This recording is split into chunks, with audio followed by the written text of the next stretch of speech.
Мојот прв говор кој ќе биде посветен на тема политичка економија. Им благодарам на пратениците од Социјалдемократскиот сојуз на нашата земја, што со летни гуми од семинарот Маврово успеа пред полнок да дојдат за да ги изгласаме итните 26 мерки на законот кој што е само капка во морето. Очигледен е впечатокот дека владата мери со погрешни мерила, дека вие немате допир со реалноста и дека овие мерки се палијативни мерки, но во духот на добро познатата социјалдемократија, меѓу народот за вас велат ни атер кршат, ни работа вршат. Такви се и меркиве ваши. 26 мерки коштаат 400 милиона евра според министерот, а само санкциите кон Русија ќе не коштаат 230 милиони евра. Значи, бидејќи јас не сум економист, нема да благоглаголам со економски термини, меѓутоа како секој добар марксист морам да познавам политичка економија и ќе се обидам овој говор кој за прв пат е на економска тема да го упростам со жаргон да може да го разбере и обичен граѓанин кој не е економист.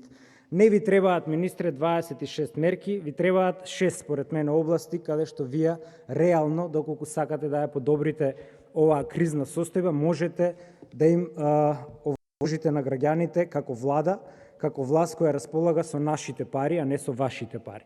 Првата веќе ја споменав, санкциите кон Русија кои ќе не чинат 230 милиони евра. Нема да ве чинат вас, ќе ги чинат производителите на праски од Росоман, ќе ги чинат производителите на јаболка од Преспа, ќе ги чинат производителите на зелки од Струмица.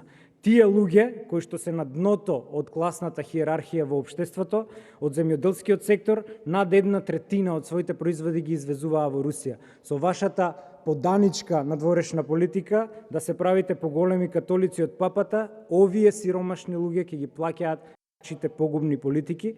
Исто така од прехранбената индустрија и од фармацевскиот сектор, сите овие ќе бидат во загуби, бидејќи трговската размена со Русија ние 230 милиони евра, тоа значи пола од ова што вие сега го предлагате. Следниот сектор каде што треба да се интервенира ако сме сериозна држава, очигледно не сме, е во сферата на работниците. Значи, сватете дека вие како социјалдемократска влада мора да ги штитите интересите на работниците, а не на работодавачите. Прво, зашто не го вратите исплатата на плата да биде до 5, а не до 15 во месецот? Тоа е една одвратна измена во Законот за работни односи која му овозможи на работодавецот практично вие пола месец да му работите за да не ви исплати плата. Значи, вратете го исплаќањето на плата да биде до 5 во месецот. Потоа, вратете ги договорите на неопределено време. Именно, владите на СДСМ и на ВМРО-ДПМН сите овие години го продолжуваа прекаријатското работење. Тоа значи работењето на определено време. Тоа е измислено за сезонски работници. Какви се тие 5-годишни сезонски работници кои ќе ви работат на определено време? Значи немаат никаква правна сигурност. Вратете го тоа да биде на 6 месеци. Потоа, вратете ја измената на бруто платата, вратете им ги хранарините и патните трошоци на работниците. Не може само пратениците и функционерите да земаат патни трошоци во државава. Ова е измена која што ја направи Трајко Славевски. Нели е тој за вас конзервативец? Еве ви прилика, вие како левичарска социјалдемократска влада тоа да го поправите. Исто така, вратете го здравственото осигурување на работниците. Дали знаете дека омразениот закон на Зоран Ставревски и по 6 години власт ваша е во сила? Дали знаете дека работник кој плаќал здравствено осигурување, кој имал приход над одредена сума, ако остане без работа, од утре дента сам си плаќа здравствено осигурување? Тоа е нелогична мерка. Од кај останал без пари треба да си плаќа здравствено осигурување, иако можеби не користел ниту една здравствена услуга. Вратете го тој закон. Вратете ги работничките совети кои се уставно загарантирани. Дали знаете дека во нашиот устав собственоста и трудот се основа за управување во компаниите? Ние имаме само собственоста во акционерските друштва, немаме ни Р од работнички совети. Не можат луѓето синдикат да се формираат затоа што ги бркаат од работа. Еве го законот на левица за апанажа, не ни го усвоивте ова за апанажа на министри. Значи, дајте им сега на работниците апанажа. Како може министер со 2 години стаж да зема 1 година апанажа, а за работник да му требаат 25 години стаж за да зема истата таа апанажа? Министер да зема 100% апанажа, работник да зема 50% апанажа. Одиме на следната област која што треба. Вкупно се 6, не се 26. Следната област се студентите. Предложивме закон за субвенциониран студентски оброк. Да го зголемите. Го одбивте тој закон. Потоа, зголемете ги студентските стипендии, ако сакате да им помогнете на најзагрозените. Зголемете ги сместувачките капацитети во студентските домови, за да не биде пола Македонија кираџија во Скопје и да им плаќа рента на рентиерите. Дали знаете дека само 4% од сиромашните студенти завршуваат факултет, а 70% од богатите завршуваат? Ова е класична класна дискриминација. Вие ги бркате паметните сиромашни деца да ни студираат по Љубљана. Дали знаете дека Љубљанскиот универзитет е веднаш задукин под бројот на запишани? Тоа е токму затоа што 5 години одбивате тие витосни 200 или 400 евра да им ги намалите на овие деца. Сиромашните не можат да поднесат да студираат во Македонија. Од друга страна, следен сектор кај што треба да интервенирате се секторот на комуналии. Работиме само за сметки. Просечен граѓанин работи 1/3 само за сметки.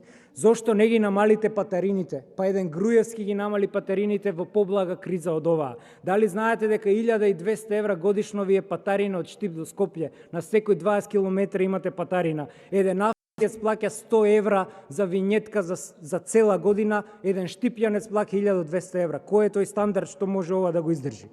Ајде следно.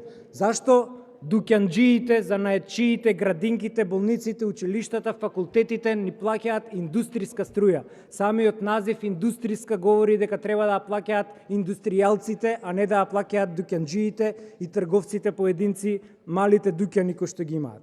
Следно, зошто не воведете бесплатен приклучок за струја и вода? Илјадници, стотици евра се даваат за вакви приклучоци. Или на проблемите на луѓето од селата, го оставивте ева на еднаш годишно да струјомерите. Знаете што се случува? Пензионери со 10.000 денари им стига сметка од 500-600 евра во декември месец. Како може тој човек да плати таа сметка? Следна област, областа на капиталистите. Ниту еднаш како социјалдемократска влада не спомнавте данок за луксус. Дали знаете дека не постои земја во Европска унија која нема данок на луксус? Од 25%. Данок на хациендите кои ги имате, данок на јахтите кои ги имате, данок на масератите, ферарите, ламборџините, данок на скапите часовници, облеки, мебел и накит. Една Австралија има 33% данок на луксузни возила. Потоа, на богатство не го споменувате. Норвешка има 0,8%, Шпанија 2,5%, Швајцарија 1% данок на богатство. Данокот на имот кај нас е најнизок данок на Балканот. Имаме данок на имот, Грција има 6 пати поголем данок на имот, Србија има 10 пати поголем данок на имот. Се плашите да ги оданочите богатите. Целиот даночен товар, почитувани, паѓа на сиромашните. Сиромашните ја спонзорираат вашата недокваканост. 18% од даночниот товар во државава го плаќаат сиромашните, само 13% го плаќаат богатите, затоа што се плашите да им ги чепнете профитите. Зошто не говорите за данок на експлоатација како права социјалдемократска влада? Профитите во овие 15 години на фирмите се зголемени за 300%, платите се зголемени за 50%, 250% експлоатација. Не зборувате, еден менаџер во конфекција зема колку 400 шивачки, дали вие сте се запрашале колкави се тие класни разлики? Зошто не воведете прогресивен данок за елитата? 10.000 брачни парови владеат со државата. Како не ви е срам нив да не ги даночите шивачките со 10%, сите да плаќаат исти даноци? Не постои цивилизирана држава која нема прогресивен данок. Најскапо платената плата во 2021 е 225.000 евра исплатена на Скопјане, 416.000 евра бонуси исплатени пријавени во УЈП. Не зборуваме за непријавени. Се плашите да чепнете онаму каде што треба, онаму каде што има пари, а чепкате онаму каде што нема пари. И на крајот, што правиме со банкарски сектор? Тој е лихво банкарски сектор. 85% од вработените луѓе живеат во должничко робство на банките. Каматите во римското право биле 4%, се што било над 4% било лихварска камата. Во Отоманското царство каматите биле помали од Република Македонија. Дали свесни вие за тоа. Дека се плаќаат камати на камати, дека се плаќаат за 100 евра, 1100 евра извршители. Срамота е тоа во 21. век. Ова се реалните проблеми, овде се парите и овде треба да ночите, а не да изигравате со палиативни мерки дека кобржемски решавате криза. Благодарам.